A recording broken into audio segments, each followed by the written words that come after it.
Hey everyone, I went for my walk and I just got back. I enjoy going out for my walks. And normally I just go up to the shops and come back. It's a good 20-minute walk. And if you go all the way to the end and come back, it can be an hour's walk. So it's nice on a day like today to get out and to exercise. I did another page or two of this book, The 21 Most Powerful Minutes in a Leader's Day. This morning I had John Maxwell talk that I attended, and it was basically covering your videos, how to set them up, the equipment you might need if you're going to go into doing professional speaking. For many of us, we can't afford that at home, so we're just using our phones and we're doing the best that we can. But normally, I think one of the things that I try to do is I try to position the camera to see how I would look. And also, I try to make sure that people can see how I'm dressed. Like this morning, I was wearing something different because I was going to be interacting with the other John Maxwell members. And today I'm wearing something different. I mean, after I went out for my walk and came back, I'm wearing something different. So he just gave us some tips and tricks. He talked about different microphones that we can get and how to be careful, because some of the microphones that you see like in a studio, if you go in to record music, those will not necessarily work in your home. He talked about having a carpet, to absorb the sound when you're giving your speaking, and how you can position your camera differently, and also to not use the backgrounds where you blur the image behind you, because it doesn't really appeal when you're doing those kinds of engagements. So I enjoyed it. I made a few contacts, and it's always worthwhile. And you meet different people. You meet people who are using this in their teaching. They are teachers. There's engineers that are using it when they are going out and helping with leadership development in the companies they're working for. And I met quite a few people today with our networking, which is always good. But I thought today what I would do is, before I touch on this, reading and the learning that I did, I would do a poem from this book by John O'Donohue, the Benedictus, a Book of Blessings. And this one is called For Belonging. May you listen to your longing to be free. May the frames of your belonging be generous enough for your dreams. May you arise each day with a voice of blessing whispering in your heart. May you find a harmony between your soul and your life. May the sanctuary of your soul never become haunted. May you know the eternal longing that lives at the heart of time. May there be kindness in your gaze when you look within. May you never place walls between the light and yourself. May you allow the wild beauty of the invisible world to gather you, mind you, and embrace you in belonging. I thought this was a really nice poem, especially for those of us who have had our freedom taken away. We value our freedom. We value being able to move without being stopped by security guards, without family tracking us, without having to stand on ceremony. We value that. So the thought for today that I have from this book, it is, how has God helped you as a leader? It takes God's help to grow as a leader. Trust in the Lord and do good. Dwell in the land and cultivate faithfulness. Rest in the Lord and wait patiently for him. Do not fret. For evildoers will be cut off, but those who wait for the Lord, they will inherit the land. The steps of a man are established by the Lord, and he delights in his way. Psalm 37, 3, 7 to 9, and 23. Basically, in this teaching, John Maxwell is saying that progress only occurs when God orchestrates it and when God blesses it. With many things in our lives, with many plans we make, with many of our situations, we wish they could change quicker. We wish that things would be different, but those changes only come in God's timing.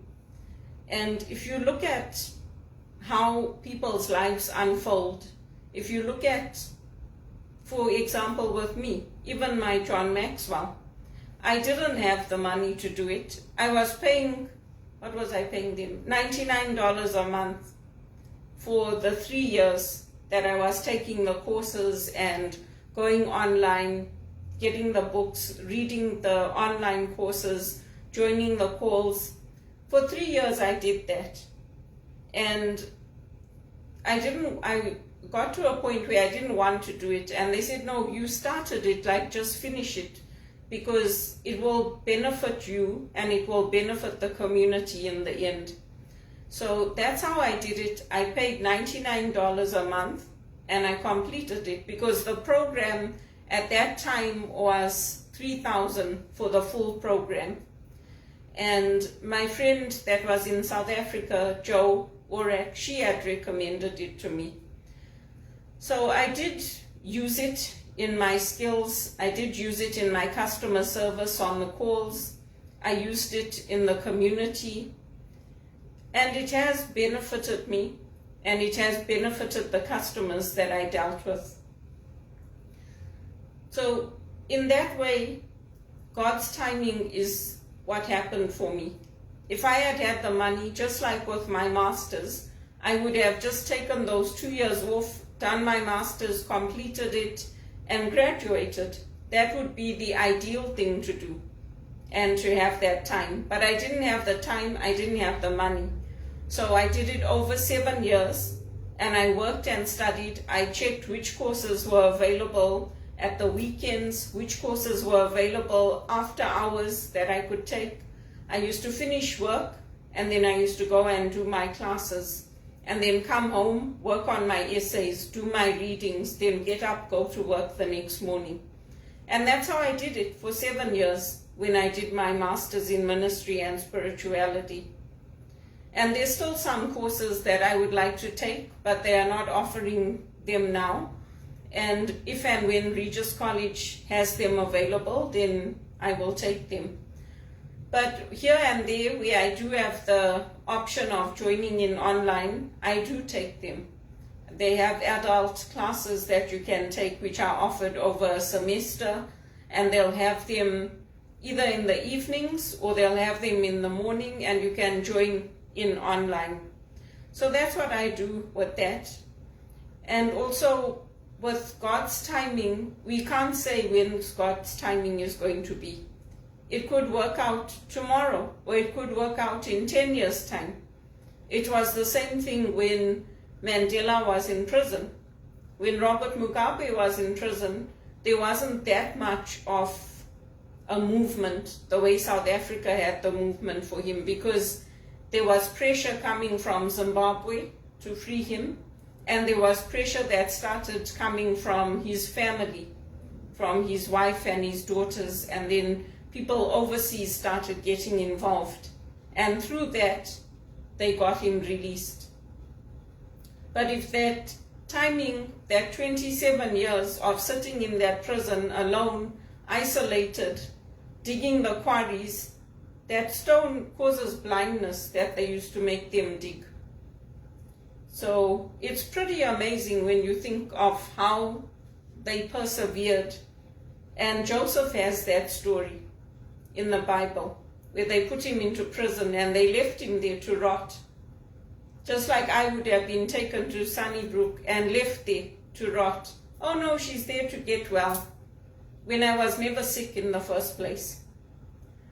So this is God's grace and God's blessing on us. And all Christians have the same skills, we have the same tools. The books are there. Anybody can go and buy them off Amazon and read them and learn from them. But we have a platform where we can join calls, where we can share our stories, where we can help each other. And that's the benefit of belonging to John Maxwell. We get to support each other. We're not alone. And other people have built up their businesses. Other people have done it part-time, just like me. And other people have used their skills where they're working, just like me. Not everybody goes into running a full-time business. A lot of people do what I'm doing. We take it for personal development, and then we use it in our careers wherever we are working. And we use it to help others, to help our workplaces, to improve things in the workplace, to make things better for ourselves and for others. So that's how I use it. That's how I am doing it. And that's how a lot of people are doing it. And it's been a blessing to me. It's been a blessing to others for the John Maxwell. The same thing with my music. I persevered in taking my classes. I learned. I started playing in concerts for Mrs. Fletcher, and then I started playing in the church, and then for weddings and funerals and at different masses, things that we had, church services. So those were things that God orchestrated in my life, and they became a blessing to me and to others. It's the same with my health. When my mental health goes down, I take joy in my music. I take joy in playing the piano, in singing. I do all of those things to help me. And again, that's God's blessing in my life, because it helps me to focus on the music. It helps me to focus on getting out of my head space into the heart space, because music takes you into the heart. So that's what I enjoy doing. And everybody's got leadership skills. It doesn't matter whether you're working, taking out the garbage, or whether you are helping somebody in the grocery store, or you're helping somebody as an executive assistant. Everybody has leadership skills regardless of the job that we are doing. Unfortunately, not all the jobs get paid the same. So, we don't get to earn the big bucks that other people earn. That doesn't mean that we are not leaders in our community, and it doesn't mean that we are not doing meaningful work, because we are. Our work is meaningful because it's important to the people that we are serving and the people that we are helping. And people who have only time to focus on other people's lives instead of focusing on their own, then there's something wrong with them, because we focus on our own lives, our own path, our own journey, and the blessings of each day, as well as the challenges of each day. So there's days when I get depressed because I don't have a job. There's days when I'm really angry because I don't have a job, or I can't do some of the things that I want. But I have a lot of things to be grateful for. And I do my examen, I do my prayer where I thank God, I praise God, I worship God, and I ask for help with the areas that I failed in. And so that's how I use my John Maxwell, and that's how I'm using it in my career, in my life, and in the community. And I like it because it is focused on scriptures. It does give you time to focus on the scripture and focus on how you can apply that as a business principle, but also in reflecting on your own leadership skills and that of others who have touched your lives. And I focus on the political leaders because for us as Catholics, you cannot separate the politics and Jesus's leadership. The politics was a huge part of what happened in that day, and it was a huge part of Jesus being countercultural and turning the tide. So when there's a dominant culture, there's a culture that's working against that. And eventually, over time, that dominant culture will fall. Just like how the Roman empires fell, the dominant culture lands up falling. Because if there's people a majority of the people who have nothing, who don't have cars, who don't have land, who don't have opportunities to travel, who don't have opportunities to do the things that other people are doing, then it's not just me. It won't just fall because of me. It will fall because the majority of us are in that situation. The majority of us can't afford to buy a car or buy a home or travel or start families. People delay starting their families here in North America because they have the option to do it. They have contraception, they have natural family planning methods, because they don't want to have children and then not be able to afford the children. They don't want to have children and then have social services come and take the children away from you. So they have that option here. In many places, people don't have that option. So they have families, they start families early, and they have to somehow muddle through it, or their children get taken away from them because they can't look after them, they can't afford them.